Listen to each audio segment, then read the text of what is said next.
आरिसा पिठा आम ओडिशार एक पारंपरिक और बहुत स्वादिष्ट पिठा अटे। आपण माने देखि पारुथिबे पिठाटी केते परफेक्ट बनी आ बहुत सुंदर भी देखा जाउची। ये वीडियो रे मो टिप्स सहित एग्जैक्ट भाग माप शेयर करी। नमस्कार ओडिशा, आपण माननकु अनमोल सिग्नेचर किचन को स्वागत। आरिसा पिठा मुख्यतः रज बाहागर आमर ओडिशा रे विभिन्न पर्वपर्वाणी रे यह घरे घरे बनी थाए। चलतु देखा किपर सहज भाव में आम परफेक्ट भाग माप सहित परफेक्ट आरिसा पिठा आम बनइबा। वीडियोटी भल लगे प्लीज लाइक शेयर और सब्सक्राइब करने को जमा भी भूलिए ना। चलतु फर्स्ट आम बनइबा चाउल प्रस्तुति। चाउल गुंड को आम केमती प्रिपेयर करवा। प्रथमे अरुआ चाउल को भलरे धोईदेवे। 2 ରୁ 3 दिन पानी रे भिजेकी रखिए, जहाँफल पिठाटा बहुत परफेक्ट बनी थाए। यहाँ हूँ टिप नंबर 1। आपण चाहिए 6 ରୁ 8 घंटा पाई भिजई पिठा बनै भी पारिबे। जदि जल्दी हमको दरकार अच्छी पिठा बनइबार तो आपण चाहिए एमती करें। बट एठी मु 1 केजी अरुआ चाउल नहीं आ 2 दिन पाई चाउल को भिजेकी रखी। 2 दिन पर चाउल को पानी रू भल से छाणी नेबे। ताकू एमती व्हाइट कलर एत देखिए मु कपड़ा सुखई देछि, भल भाव में सुखई नेबे। तो ध्यान रखिए चाउल जमती हल्का ओदालिया होकर रही जितेबाला आम चाउलटा को गुंड करवा। तो यहाँ हूँ टिप नंबर 2। एबे यही चाउल को मिक्सर रे आम पीसीदबा। भल से चाउल गुंड प्रस्तुत करनबा। चाउल गुंड को जाली रे चलई नेबे। जदि जहाँ खदड़ा अंश थी सेटा बाहर को पलि आसो। एबे गुड़ पाग करवा। तो 1 केजी चाउल पाई 700 ग्राम गुड़ मुझे नहीं। यहाँ हूँ टिप नंबर 3। यहाँ हूँ परफेक्ट भाग माप। यहाँ मन रखि थे जहाँफल आरिसा पिठाटी परफेक्ट बन। एबे गैस ऑन करनबा, कड़ाईटी बसैबा। तो से आम ए 700 ग्राम गुड़ दबा। तापर आप चाहिए टिके पानी देकर मेल्ट करें गुड़ को। एबे ताकू भल भाव में गुड़टी मेल्ट ही आसिले तो से आप चाहिए गुजराती गुंड भी ऐड करें। एबे आम चेक करवा केमती गुड़ पागटा ठीक है कि नहीं। तो से आम गोटे बाउल रे पानी नहीं जावा। तो से आम अल्प गुड़ को मेल्ट होता गुड़ को टिके पकेबा।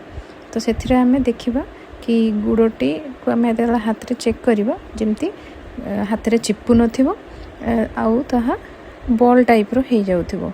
आम जमती भी सेव करूथिबा से बनूथिबो। तो आम जानिबा जे गुड़टी परफेक्ट बनिकी हो जाइए। गुड़ पाग हो आसला परे आम आगुरी प्रिपेयर कर रखि चाउल चूना को अल्प अल्प करी आम मिक्स कर चलवा गुड़ रे। आप देखिपे एमती अल्प अल्प चूना नहीं करी मिक्स करेंगे। देखिपे चाउल चूना भल भाव में गुड़ रे मिसी जाइए। एबे आम गैस को आम बंद करदबा। और मिक्सचरटा ठंडा हवा जाए चाहिए आप किसी समय कड़े एमती छाड़ी पारे ना बड़ प्लेट रे काढ़ी ठंडा करने। मु कदली पत्र ये व्यवहार कर तेल लगे देछि जहाँफल गुड़ आ चाउलर मिक्सचरटा जमती एत मु ढाली भी से चिपकब ना। एबे आर प्रस्तुति आम जो पिठा बनइबा एबे प्रस्तुति रखि चाउल और गुड़ मिक्सचर को ए ढालीदबा। एबे हाथ रे टिके तेल लगेबा आ छोट छोट बॉल टाइप रो करनबा जहाँफल तेल लगेले जहाँफल से हाथ रे चिपकब ना। पिठा को आउरी सुंदर और टेस्टी करने आम ये धड़ा राशि भी व्यवहार करें। आप एमती धड़ा राशि साइड रे टिके पकईकरी एमती पिठा को करें ना आप से मिक्सचर दिहरे डायरेक्ट पकईकरी गोल गोल सेप चटका चटका बनईकरी पिठाटा बनई पारे। एबे आम फ्राए करवा। तो फ्राए कला बेले गोटे जिनस ध्यान रखिए आम गाड़ुआ टाइप रो किछि कड़े नबा। तो से तेलटा जमती बुड़ीकी जमती आम पिठाटा को छाणीबा जमती से तले लागिबो नाही। एटा हूँ टिप नंबर 4। पिठा को फ्राए कला बेले एका साथी रे तेल कड़े रे पिठा को पकेबेनी। अल्प अल्प बैचेस रे आपण पकेइकरी तेल पिठा को छाणीबे। एबे हमर आरिसा पिठा सब छाणी ही जाइए। आप देखि पारथबे ए बड़ प्लेट रे अराउंड माने 35 ରୁ 40टा पिठा भाया होइछि। आ बहुत सुंदर भी देखा जाउछि आ परफेक्ट बनिकी होइछि। आरिसा पिठा इमिडिएट छाणिला परे संगे खाई थाउ तो सेटा पूरा क्रिस्पी टाइप रो लागि थाए आ बहुत बढ़िया लगे। आ गोटे 2 दिन रहीगला पर से हल्का नरम हो आसे तार भी टेस्ट गोटे अलग टाइप रो लगे। आप चाहिए यही 4टी टिप्स को फॉलो करेंगे करी रेसिपी को ट्राई करें। देखिए पिठाटी एकदम परफेक्ट बनिबो।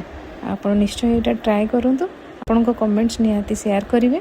आपको कमेंट मते बहुत एनकरेज करुच्ची नुआ नुआ रेसिपी आनिबा पई। देखा हबा नुआ एक रेसिपी सहित। रहुची धन्यवाद।